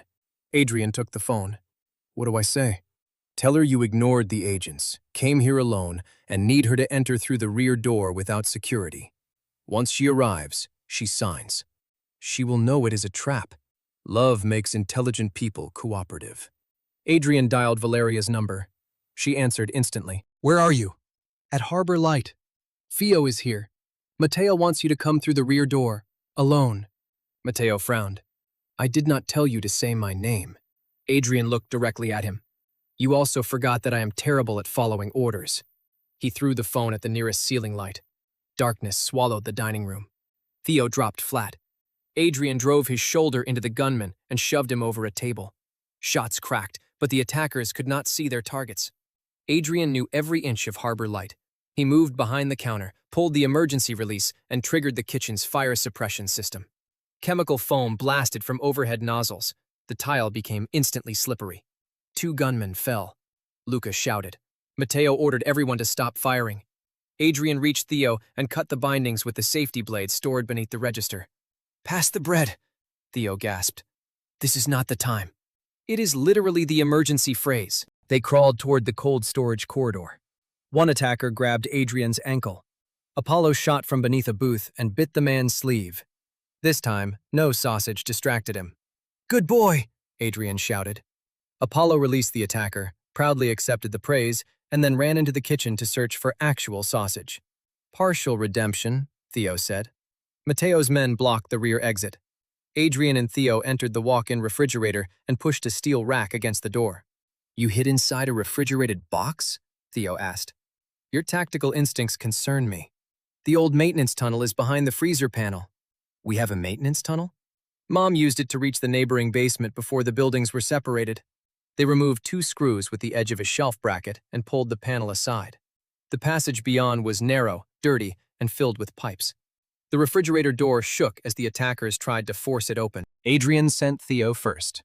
Halfway through the tunnel, he heard a motor start above them. "What is that?" Theo whispered. Adrian realized the sound came from the gas line feeding the restaurant stoves. Mateo was opening the valves. He is going to burn the building and blame the kidnapping on Luca. Move! They crawled faster. The tunnel ended behind a locked steel grate in the neighboring basement. Theo kicked it twice. The rusted latch held. Smoke began entering from behind them. Adrian took the protective plate from beneath his shirt, wedged its edge into the latch, and used it as a lever. The metal bent. The lock snapped. They fell into the basement just as an explosion tore through Harbor Light. The floor jumped. Pipes burst. Fire rolled through the tunnel. Adrian covered Theo with his body until the blast passed. Above them, windows shattered across the block. For one terrible second, Adrian could hear nothing. Then Theo moved beneath him. Please tell me the insurance covers secret mafia explosions. I will check the policy. They climbed the basement stairs and emerged into the neighboring pharmacy. Federal agents rushed through the front entrance. Reyes checked them for injuries while firefighters attacked the flames. Valeria arrived behind her. She saw blood on Adrian's face and stopped as though the world had ended. Adrian barely had time to stand before she crossed the room and wrapped both arms around him. There was no polished heiress, no council leader, and no cold mask. She held him so tightly he could feel her shaking. "I thought you were inside," she whispered. "I was." "That is not comforting." The transmitter worked. Reyes lifted a damaged receiver. "We heard the confession until the explosion. It is enough for warrants, assuming our suspect survived." Luca stumbled from the alley with burns on one sleeve. He immediately surrendered. 2 gunmen followed. Matteo was gone. Gabriel found a storm drain cover open behind the restaurant. Matteo had prepared his own escape route. Valeria released Adrian only far enough to inspect him. You broke our agreement. You entered known danger. I informed Reyes and pressed the alert. You nearly died. That part was not in the plan. She looked ready to strike him, kiss him, or both. Instead, she asked, "May I?" Adrian knew exactly what she meant. Yes. She kissed him in the middle of the crowded pharmacy, while agents, firefighters, and Theo pretended not to watch. Theo did a poor job pretending. "For the record," he announced, "I was also kidnapped and would accept emotional support from Gabriel's lemon tarts." The security chief handed him one from a sealed emergency container. Nobody asked why he carried pastries during a tactical operation. By sunrise, Harbor Light was a blackened shell. The fire department saved the neighboring buildings, but the dining room where Nora had greeted customers was gone. The blue booths had burned. The mismatched mugs had shattered. Even the old wooden signs survived only as 2 scorched words. Adrian stood behind the safety barrier staring at the damage. Valeria remained beside him without speaking. She did not offer to purchase a new building. She did not promise revenge. She had finally learned that some moments required presence instead of solutions. Theo joined them carrying Apollo, who had a bandage around one paw and a stolen sausage in his mouth. "The health department will probably lower our rating," Theo said. Adrian laughed once, despite himself. Customers began arriving before 8. The elderly twins brought coffee. Paramedics brought folding tables. The pharmacy owner offered temporary storage. By 10, dozens of people stood outside the ruins, holding envelopes, tools, food, and handwritten signs. Harbor Light had fed the neighborhood for years. Now the neighborhood came to feed Harbor Light. Valeria watched in silence. "This is why I couldn't let you pay every debt," Adrian told her. "The restaurant isn't valuable because one wealthy person can save it. It is valuable because everyone owns a small piece of what it means." She nodded. "Then allow my company to own a small piece too. We still need the catering contract. You tasted Theo's grilled cheese and complained. I am willing to endure it for the community." Theo pointed at her. "That insult just increased your invoice by 15%. Valeria accepted the increase. Before noon, Agent Reyes called them to the federal building. Luca had agreed to cooperate in exchange for consideration at sentencing. He looked very different without the white suit and gold watch. A bandage covered one arm. His arrogance had been replaced by the frightened realization that family power could not unlock a federal interview room. "Matteo used me," he said. "He promised the Moretti vote would fail. Once Valeria married me, our fathers would control the new company, and I would become chairman." "You were comfortable with forced marriage when you believed you benefited," Adrian said. Luca lowered his eyes. "Yes." "Why should we trust you now?" Valeria asked. "Because Matteo tried to burn me inside the restaurant." Self-interest is not trustworthiness. No, but it is predictable. Luca gave Reyes access to a private shipping network. Matteo had reserved space aboard the Sovereign Dawn, a cargo ship scheduled to depart that night. The manifest listed agricultural equipment. The encrypted notes referred to a passenger arriving under the name Daniel Hall. Gabriel compared the passport photograph. Dominic Hale, he said. The missing security director had returned from South America. Matteo intended to remove the only living witness who could directly connect him to the childhood ambush. The ship would carry Dominic beyond federal jurisdiction before the succession vote ended. Reyes prepared warrants and coordinated with port authorities. Valeria insisted on joining the command team because Moretti Maritime controlled the terminal systems. Adrian expected her to order him into a bunker again. Instead, she asked, "Will you remain at the Federal Operations Center?" "Yes." That answer came suspiciously easily. "I have been shot at, poisoned, kidnapped, and exploded within 1 week. I am comfortable allowing trained agents to handle the ship. You were not poisoned. I was near poison. It belongs on the list." Valeria touched his cheek. "When this ends, I am taking you somewhere with no guns, councils, or relatives. Does such a place exist in your life? I will purchase one." The operation began at 6 in the evening. Agents closed the port exits while Moretti technicians locked the Sovereign Dawn to its berth. Valeria entered the command center with Gabriel and remotely disabled the ship's engine authorization. For 10 minutes, everything proceeded perfectly. Then the port cameras went dark. A computer virus spread through the terminal network, opening cargo gates and erasing container positions. The Sovereign Dawn's engine started despite the lockout. Somebody inside Moretti Maritime had given Matteo a master override. "The ship leaves in 12 minutes, a technician reported. Reyes ordered tactical teams forward. Adrian stood behind the operations table reading the cargo manifest. The listed agricultural containers weighed nearly 400 tons more than the equipment declared inside. "What else moved through that terminal?" he asked. Valeria scanned the codes. "Medical supplies, machine parts, refrigerated food." The attackers at the museum used aerosol. The tea poison came through the estate pantry. Matteo has been hiding materials inside legitimate supply routes. If he knows the ship cannot escape, he may destroy the evidence. Reyes looked at the excess weight. "Explosives? Or chemicals?" Adrian said. "Enough to turn the port into a disaster." Valeria checked the container numbers and became pale. 3 are beside the emergency fuel tanks. Reyes immediately expanded the evacuation perimeter. Bomb technicians moved toward the terminal. The Sovereign Dawn began pulling against its automated moorings. A live video replaced the dead camera feeds.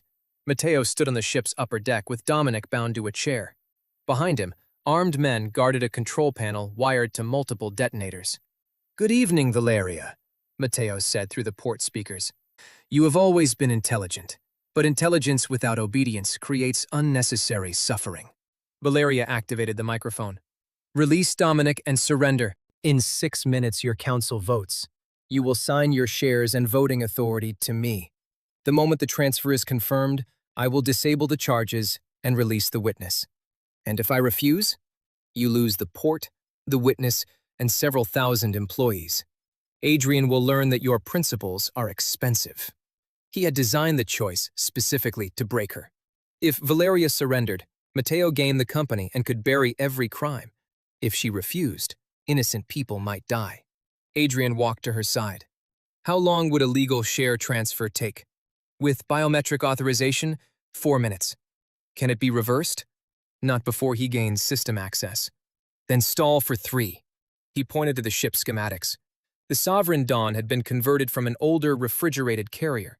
Its emergency carbon dioxide fire system could flood sealed cargo decks, but not while ventilation remained active.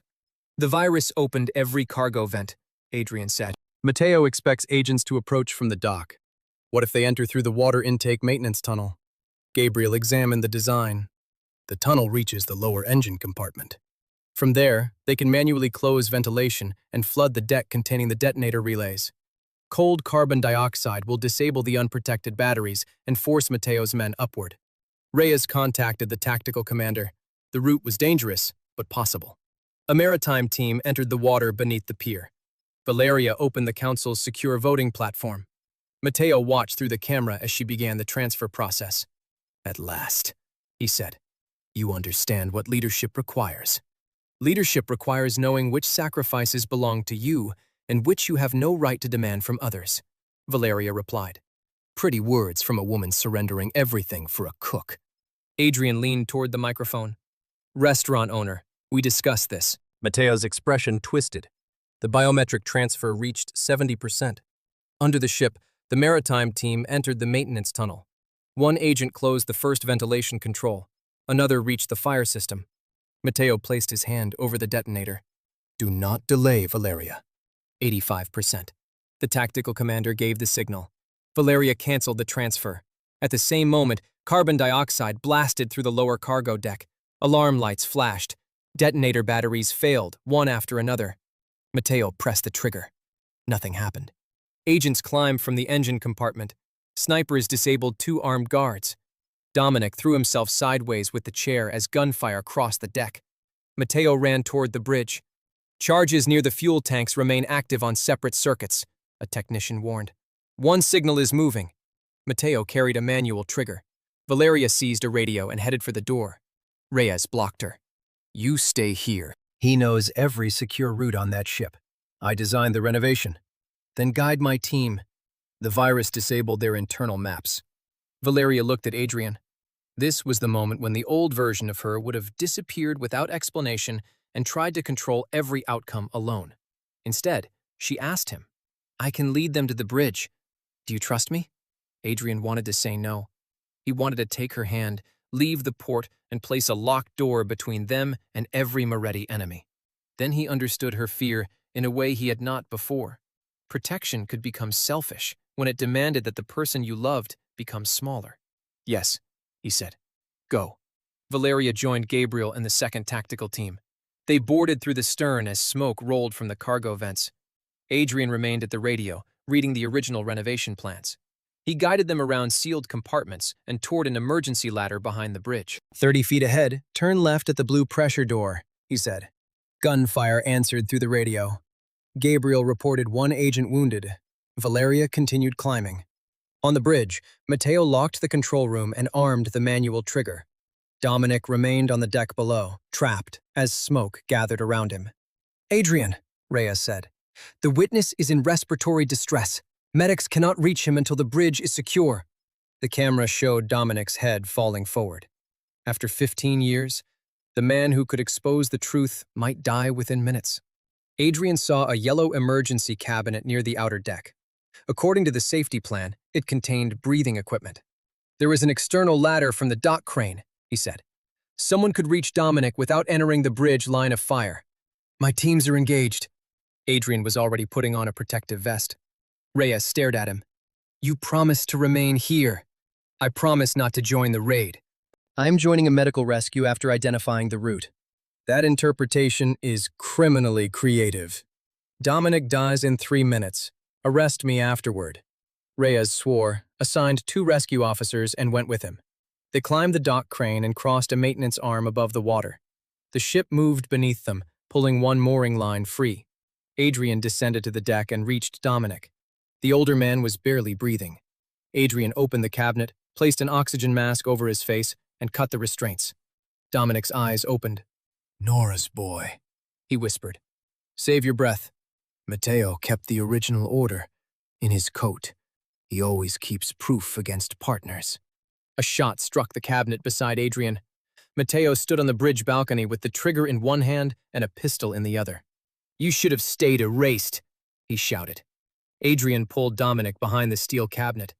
Reyes returned fire from the ladder. Inside the bridge, Valeria reached the locked control door. Gabriel attached a breaching charge. Mateo looked through the glass and saw her. He raised the manual trigger. One more step and the fuel tanks open the harbor to the sky. Valeria stopped. Mateo smiled. There is the frightened little girl from the car. You spent your whole life pretending she died in the fire. She did, Valeria said. No, Adrian pulled her out. That has always been your weakness. You believe being saved means you owe him your heart. Valeria looked past Mateo toward the deck. Adrian was protecting Dominic with his own body while Reyes treated the wound. I do not love him because he saved me, she said. I love him because he taught me I could choose what happened after. Matteo pressed the trigger. Nothing exploded. While he spoke, Adrian had seen the transmitter wire running from Matteo's sleeve into the coat pocket. The manual device used a short antenna clipped near his wrist. Adrian grabbed the emergency flare from the rescue cabinet and fired it across the deck. The flare struck the metal railing beside Matteo. He recoiled. The antenna wire caught against the sharp edge and tore free. "Now!" Adrian shouted. Gabriel detonated the door charge. Valeria crossed the bridge before the smoke cleared, struck the pistol from Matteo's hand, and drove him against the control panel. Matteo reached for a knife. She trapped his wrist. For a second, Adrian saw the old rage in her face. She could have pushed the blade into him. She could have ended 15 years of pain with one movement. Instead, she stepped back and allowed Gabriel to place him in handcuffs. "No warehouses," she said. Adrian smiled from the deck below. Bomb technicians disabled the remaining charges. Tugboats secured the Sovereign Dawn. Medics transported Dominic and the injured agent to the hospital. Inside Matteo's coat, investigators found the original order authorizing the highway ambush, financial ledgers, and a recording device containing conversations with Luca's father. Matteo had kept insurance against everyone around him. In the end, his paranoia built the case that destroyed him. Dominic survived and agreed to testify. He admitted falsifying Adrian's death report and threatening Nora under Matteo's command. Luca provided account access. Colin confirmed the payments. The chain was complete. Matteo Moretti was charged with attempted murder, kidnapping, conspiracy, weapons trafficking, and enough financial crimes to keep several prosecutors busy for years. Luca's father was arrested the same morning. Luca accepted responsibility for his role and entered a cooperation agreement. Grant Bellamy was not part of the conspiracy, but investigators discovered he had moved money for one of Luca's companies without asking questions. His accounts were frozen. Madison publicly announced she had always sensed something suspicious about him. Nobody believed her. At the hospital, Vittorio watched the arrests on television. "I spent years believing family unity mattered more than truth," he told Valeria. "Your uncle used that silence as armor. Do not repeat my mistake." The Moretti succession vote resumed 48 hours later. Valeria entered the council room with no fiancé, no marriage alliance, and no promise to preserve the old system. Adrian attended as an invited witness, but sat away from her, making it clear the decision belonged to her. Several traditional partners threatened to withdraw support unless she married into another family. Valeria placed Matteo's ledgers on the table. "For decades, people in this room called fear, loyalty, and control tradition," she said. "Those traditions nearly killed my father, burned a neighborhood restaurant, and placed explosives beside thousands of workers. They end today." She announced that Moretti Maritime would close every hidden partnership, submit to outside audits, and cooperate fully with federal authorities. Illegal routes would be dismantled. Employees who reported corruption would receive protection. The company foundation would support communities harmed by the old network. "If that decision costs me this position," she concluded, "choose someone else. But you will never again purchase my obedience through marriage." The room remained silent. Then one younger director voted for her.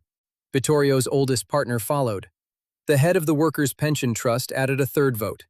One by one, practical people chose stability built on law instead of secrecy built on fear. Valeria won with 62%.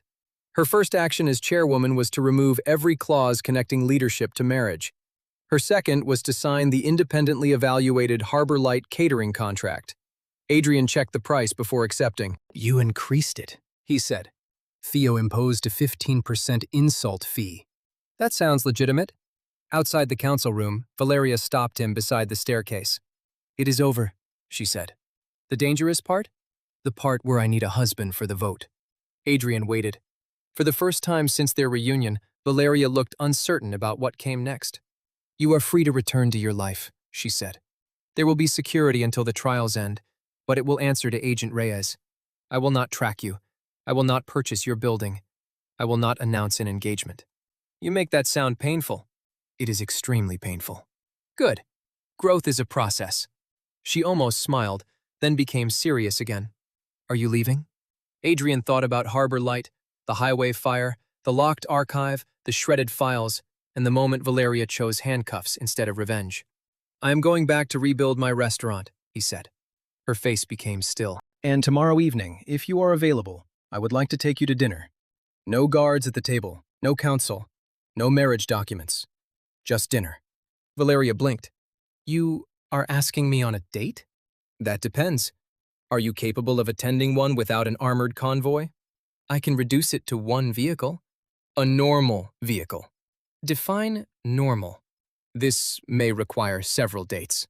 Valeria smiled fully, without coldness or calculation. "Then I accept." Rebuilding Harbor Light took 6 months. Insurance covered part of the damage. Community donations covered another part. Moretti Maritime paid a fair advance for the catering kitchen, and Adrian accepted it because the money came through a contract he had earned. Theo designed the new kitchen, with separate stations for savory dishes and Gabriel's pastries. Gabriel officially became a weekend chef while remaining head of security. Nobody understood when he slept. Wendy managed the dining room. Apollo returned to his position near the entrance, where a framed sign warned customers that security could be compromised by meat products. Valeria came every evening she was in the city. At first, 2 guards waited across the street. Then 1. Eventually, Gabriel sat inside eating pie like a normal customer. Valeria learned to ask before reorganizing Adrian's schedule. Adrian learned that notifying her when he would be late did not automatically mean surrendering freedom. She deleted information instead of collecting it. He shared information instead of hiding it, merely to prove he could. They argued often. Valeria still believed 5 minutes early meant late. Adrian still believed recipes were suggestions. She tried to replace his old car after it stopped twice in 1 week. He refused until she offered a fair trade.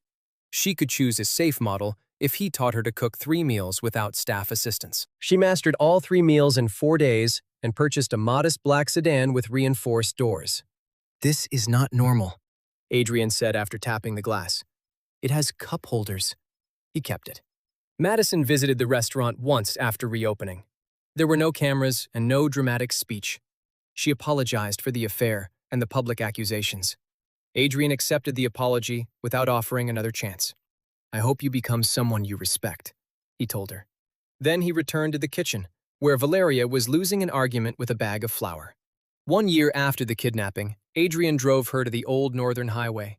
The original cafe building was gone, but the foundation remained beneath wild grass. A new sign stood near the guardrail: Harbor Light Community Emergency Station. Moretti Maritime had funded the station through the foundation after Adrian proposed the project. It contained first aid equipment, emergency phones, and shelter for stranded travelers. Valeria walked toward the ditch where the car had burned. "This place looked larger when I was 12, she said. "Everything did." She removed the brass compass from her neck and placed it in his hand. "You told me to follow it home. I think I finally did." Adrian closed her fingers around it again. "Keep it. You still get lost whenever a conversation includes feelings." "I am improving." "Then prove it." He took a small ring box from his coat. Valeria stopped breathing. "This promise has no hostage, no council vote, and no deadline," Adrian said. "You can say no. You can take time. You can change your mind before the wedding. But if you still want to build a life where neither of us needs a cage, I want to build it with you." Valeria looked at the ring, then at him. "Are you asking me to marry you?" "Voluntarily." "With 2 signatures?" "I brought the boundary contract if you need supporting documentation." She laughed and threw both arms around him. "Yes." Adrian held her close. For clarity, that was a yes to the proposal, not permission to organize a wedding tomorrow. 3 weeks. 6 months. 4. 5. Agreed. They signed nothing, but both considered the negotiation binding. The wedding took place 5 months later in the garden behind the rebuilt Harbor Light. Vittorio walked Valeria down the aisle. His health had improved, and retirement had made him unexpectedly cheerful. Agent Reyes attended without a weapon visible, although nobody believed she was unarmed. Theo served as best man and complained that Gabriel's wedding cake was technically perfect, but emotionally arrogant. Apollo carried the rings in a small pouch attached to his collar. Halfway down the aisle, a waiter crossed the garden holding steak. Apollo changed direction immediately. 200 guests watched the ring bearer abandon his duty and chase the tray. Adrian covered his face. One job, he said. He had one job. Valeria lifted 2 fingers. Apollo stopped, considered the steak, and returned to her side. Adrian stared. How did you do that? Strategic partnership. You bribed him before the ceremony. Preparation is not bribery. They exchanged rings after recovering them from the dog. When the officiant asked whether Valeria accepted Adrian as her husband, she looked directly into his eyes. I choose him, she said, and I will keep choosing him for as long as he chooses me. Adrian answered with the same promise. There were no ownership declarations, no family contracts, no locked doors. Later, after the guests left and the restaurant lights dimmed, Adrian found Valeria sitting in the original blue booth they had restored from the fire. The brass compass rested on the table between them. Do you regret finding me? He asked. I regret the gun. That is encouraging. The armored car was necessary. Less encouraging. She reached across the table and took his hand. I spent 15 years believing love meant never allowing someone to leave. You taught me that love means giving them a safe road back. Adrian squeezed her fingers. Outside, Apollo barked at Theo for refusing to surrender a piece of wedding cake. Gabriel calmly explained that the sugar content was unsafe. Vittorio laughed louder than everyone. Harbor Light no longer stood beside the northern highway, but Nora's idea had survived. It remained a place where tired, frightened, and lost people could feel safe. Valeria had once followed a cheap compass, searching for that place. In the end, she discovered that home was never a mansion, a company, or a cage built to keep danger outside. Home was the person who could see all her fear, refuse all her control, and still offer his hand freely. And Adrian discovered that being chosen by a dangerous woman did not require surrendering himself. It required enough courage to demand something harder than obsession: trust. If you enjoyed Adrian and Valeria's complete story, remember to like the video, subscribe to the channel, and tell us in the comments which moment made you laugh the most. Was it Theo's emergency phrase, Gabriel's secret pastry career, or Apollo betraying everyone for steak? And as always, thank you for watching until the end.